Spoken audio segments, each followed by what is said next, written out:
నడమంత్రపు సిరి అంటే అన్ని ఉన్న ఆకు అణిగిమణిగి ఉంటుంది, ఏమీ లేని ఆకు ఎగిరెగిరి పడుతుందని ఒక విషయం తెలుసు మనకు. సడన్ గా ఒకటి పదవి వచ్చిందనో, వాడికి గవర్నమెంట్ లో పొజిషన్ వచ్చిందనో, లేదంటే గవర్నమెంట్ జాబ్ వచ్చిందనో, ఒక ఎమ్మెల్యే స్థాయికి ఎంపీ స్థాయికి ఎదిగాడనో, లేదా రియల్ ఎస్టేట్ లో కొన్ని కోట్ల రూపాయలు డబ్బులు వచ్చాయనో ఆడు దేవుడు అయిపోడుగా.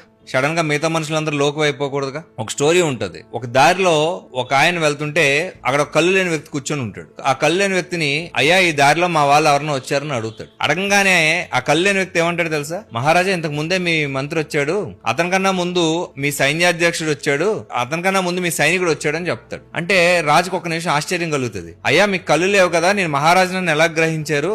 అంతేకాకుండా ముందు వచ్చింది మా మంత్రి అని, అంతకు ముందు వచ్చింది మా సైన్యాధ్యక్షుడని, అంతకు ముందు వచ్చింది మా సైనికుడైనా అంత ఖచ్చితంగా ఎలా చెప్పారని అడుగుతాడు. అడిగితే ఆ కళ్ళు లేని వ్యక్తి ఏం చెప్తాడంటే, మొట్టమొదటి వచ్చిన వ్యక్తి ఎరా గుడ్డోడా ఇటువైపు మా వాళ్ళు ఎవరన్నా వెళ్ళారా అని అడిగాడు. ఆ తర్వాత వచ్చిన వ్యక్తి ఏమో ఇటువైపు మా వాళ్ళు ఎవరన్నా వెళ్ళారా అని అడిగాడు.